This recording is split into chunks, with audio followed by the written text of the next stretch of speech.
Yo, what's up there, guys? Dr. Phil Hunt. Today I'm playing some NHL 14. These are all shootouts, and for all of them, I'm the Tampa Bay Lightning. So before I start this video, all I want to say is sorry if I sound a little bit stuffy. It's just because my nose is killing me. Okay, so what I want to talk about today is I want to talk about Tampa Bay Lightning season end playoff overview. So basically, you could say like a end of season update. So I did a mid-season update when it was mid-season, but now it's like sort of an end season update, but I'm going to call it an overview of the season / playoff. So let's get on to the overview of the season and playoff. So overall, Tampa did actually really good this season.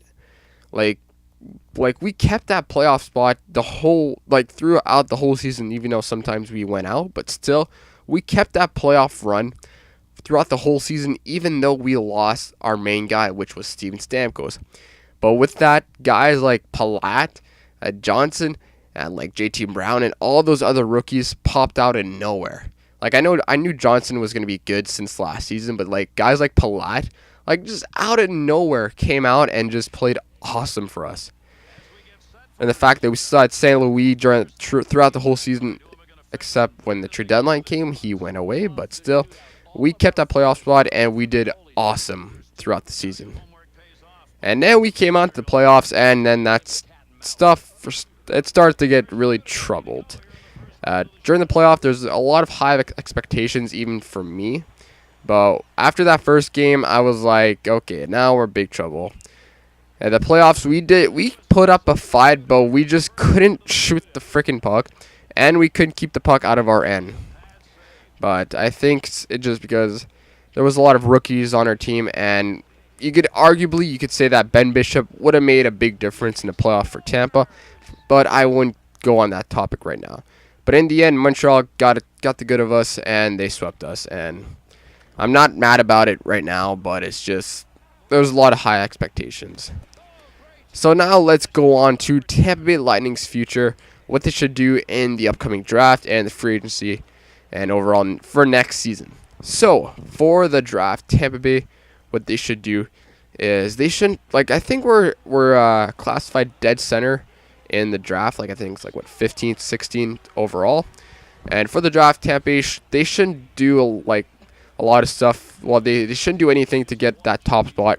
They should just get lucky, or if they can get lucky, that'd be great. But I'm just saying, just pick whatever guys they got scouted, and if one of them decides to pop out of nowhere, then that's good. But now I'm going to go through the roster, and I'm going to say what they should really focus on. So let's start off with the forwards. Forwards-wise, I think Tampa Bay is already good.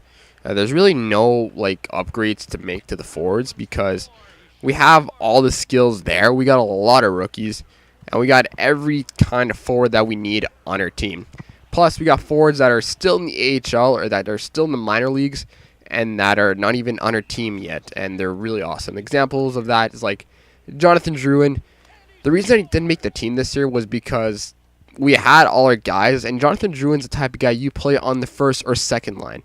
This is not the type of guy you play on the third or fourth line. So that's why he didn't make the team this year, and obviously next year he'll make the team, obviously. But yeah, so for forwards-wise, we have a lot of them. We're set for forwards. But guys like Purcell, you could trade Purcell because he doesn't really do anything anymore, but that's a possible trading asset. And Ryan Callahan, he's upcoming unrestricted free agent, I think, coming at this upcoming offseason. So if he doesn't want a lot of money, then yes, offer him a contract. But if he wants a lot of money, then gamble on him. But yeah, so for forwards-wise, we're good. Goalie-wise, we're pretty darn set. Ben Bishop, starting goaltender, future starting goaltender, is going to be a starting goaltender for a long time. And I repeated that word because he's really good. Oh man, that trade with Ottawa right now, oh my god, I love it. I love it. Our backup goaltender, Lynn Down. You see what I did there? Because Lindback goes down a lot. Yeah, I'll stop talking. Okay, yeah, so Lindback will always be a backup goaltender. He's good when we need him for a starter or when we need him for a backup, obviously. But Lindback, he will never be a starting goaltender. he will be always a guy that we rely on when Ben Bishop's injured or if he's not playing a good game. He did actually good this playoffs, but he was nervous, and you saw that he was nervous. And our stud of a player, Krister Goldovisky, oh, I love that guy, man. He played like in the playoffs in his first he played the last game he played like half the game, and he still played really awesome. But Goldovisky, in a couple of years, he'll be set for the NHL, and right now he is good as a third goaltender, and when we need him in the NHL when one of our goalies get injured. But yeah, in a couple of years, he will be ready for the NHL, and he'll be probably a backup goaltender.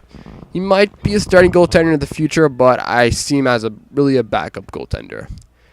And now let's go to our defense. And that's something that's really broken, and it proved that to us in the playoffs. So for this category, I'm going to go look at every single one of our defense, and I'm going to say who can stay and who's got to go.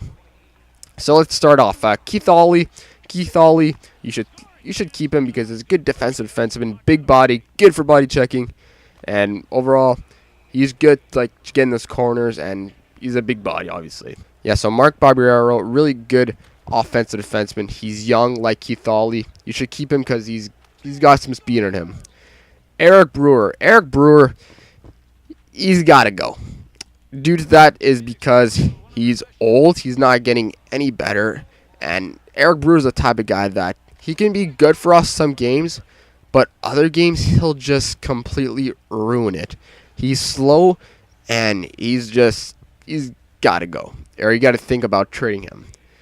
Matthew Carl, I don't mind him, but sometimes he can just be there and he doesn't do anything. But we need him for veteranship because he's 29 years old, and he'll be good. Like, he's an assistant captain, but I say keep him for now because he's the only top 4 defenseman we have, and you should keep him. Radko Gudas, oh man, I love this guy, man. Big body. Love this guy. Is awesome for body checking. Keep this guy, a really good defensive defenseman. He's young, and he'll be a really good defensive defenseman in the future. He's good right now, but he needs more experience. Like, he's a rookie, obviously, but he just needs more experience. Victor Hedman, nothing to say about him. Good player overall. Keep him. Good two-way defender. And let's move on to Michael Koska. Michael Koska, he came up from the AHL, and he's actually proved to us that he can play good. He's a minor defenseman, but with time he'll get better. So I say keep that guy. Good defensive defenseman. Brian Lee. Well, right now I'm looking at the roster on Tampa's website because Brian Lee is a minor defenseman. He's in the minors, obviously, but I'm not gonna say anything about him. Matthias Olin. I haven't seen him in a while, but I'm pretty sure he's got to go. He's old, and he hasn't done anything for us. And now we move on to Sammy Salo. Sammy Salo, I think he's an unrestricted free agent coming this summer, if I'm not mistaken. But there's no point of signing him. You could say veteranship, but he's almost 40 years old. He's slow, and he's not getting any better. So just send him to free agency. We don't need him anymore. And we got Suster. Suster's big guy. Use him for the body. Really good defensive defenseman, and he's young also, so keep him. So overall, Tampa Bay should really focus on this free agency and draft. They should really focus on getting a defenseman. Doesn't matter. More likely two-way defender, offensive defenseman wise, but they should really focus on getting a top 4 at the least. Top 4, top 2 defenseman, because all we have for top 2 is Victor Hedman, and top 4 would be Matthew Carl. And then other than that, all of our other guys are like minor league defensemen and at the least top 6. But for this upcoming, they should be really focusing on getting defensemen, making some trades or gambling in a free agency, but I would say really focus on the defensemen. And it proved to us in the playoffs that they needed they really needed some defensive, or they really need defensemen, because they would shoot on us like galore. Our forwards didn't do anything better on actually shooting on the net, but that's just up to them. So yeah, so I think Steve Eiserman's got this under control. I'm pretty sure he knows what he's gonna do in this upcoming off season. But this is just recommendations I'm giving to him right now. So, guys, and remember, please subscribe, and we'll see you next time. So, bye bye.